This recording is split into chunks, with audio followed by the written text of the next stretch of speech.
சவிதா மருந்து இருக்கு, என்னாச்சு உனக்கு? அண்ணி, அது ஒண்ணும் இல்ல. மெடிக்கல் ஷாப்ல தப்பா வாங்கிட்டேன். நாளைக்கு மாத்திடுவேன்.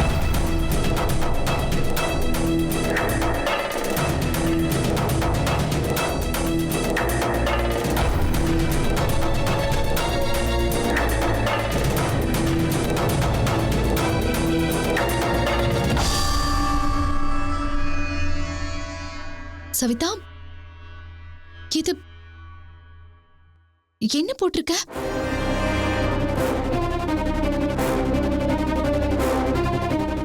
அப்போ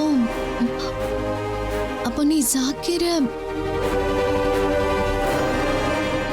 பதில் சொல் சவிதா. அப்படின்னா நீ ஜாக்கிர லவ் பண்றியா என்ன? பதில் சொல்லுமா.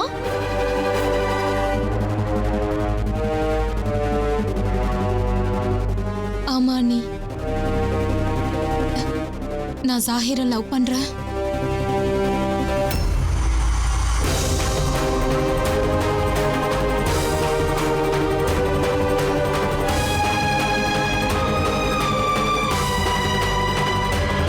சவிதா,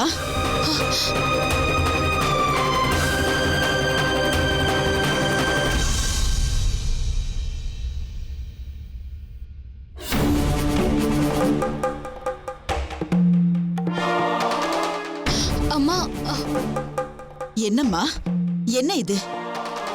இத போய் ஏன் நீ மறைக்கிற? தேங்க் காட், அம்மா எதுவும் தப்பா எடுத்துக்கல. அத்தை பாவம், அவளை எதுவும் சொல்லாதீங்க. எப்பவுமே சவிதா சின்ன சின்ன விஷயத்துக்கெல்லாம் ரொம்ப பயப்படுவான். இப்பதானே தனக்குன்னு ஒரு விஷயத்த ஆரம்பிச்சிருக்கா. இன்னும் கொஞ்சம் நாள் ஆகும். அதுக்கப்புறம் அவ தன்னால சரியாயிடுவா. தானே அவ சமாளிச்சுப்பா. அதான் அந்த கவலையில தான் அத்தை அவ இருக்கா. எல்லாம் சரியா போயிடுமா.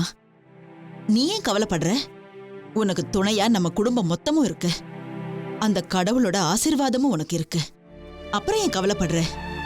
எல்லாம் சரியாயிடுமா. பாட்டி, பாட்டி, எங்க இருக்கீங்க? குழந்தைங்க வந்துட்டாங்க. நான் போறேன். அம்மா சந்தியா, நீ அவளுக்கு புரிய வை.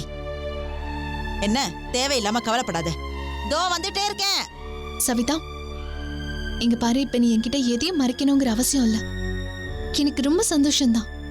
உனக்கு பிடிச்சா நீ அவரே கல்யாணம் பண்ணிக்கலாம். அது இல்ல அண்ணி, உங்களுக்கு அப்பாவை பத்தி தெரியும்ல. நான் ஜாகிர விரும்புறேன்னு தெரிஞ்சதுன்னா கண்டிப்பா அவர் ஒத்துக்க மாட்டாரு. உங்களுக்கே தெரியும்ல. எனக்கு ரொம்ப பயமா இருக்கு. இவ்வளவு பயப்படுற அளவுக்கு என்ன நடந்தது சவிதா? மாமாக்கு ஜாக்கிர ரொம்ப பிடிக்குமே, எப்பவுமே நல்லா தானே நடந்து பாரு. அப்படி பார்த்தா நீ சொல்றது ஒன்றும் அவ்வளவு பெரிய தப்பான விஷயமா எனக்கு தெரியல. எதுக்கும் நம்ம இதை பத்தி என் மாமா கிட்ட பேசி பார்க்கலாம்ல. இல்ல நீ ப்ளீஸ், இந்த விஷயத்த இப்ப யார்கிட்டயும் சொல்லாதீங்க. இந்த விஷயம் வேற யாருக்காவது தெரிஞ்சதுன்னா அப்புறம் வீட்டுல தேவையில்லாம டென்ஷன் ஆயிடும். அண்ணி, இப்ப நீங்க பார்த்ததெல்லாம் மறந்துருங்க. இதையும் யார்கிட்டயும் சொல்லாதீங்க. இதை அப்படியே விட்டுருவோமே.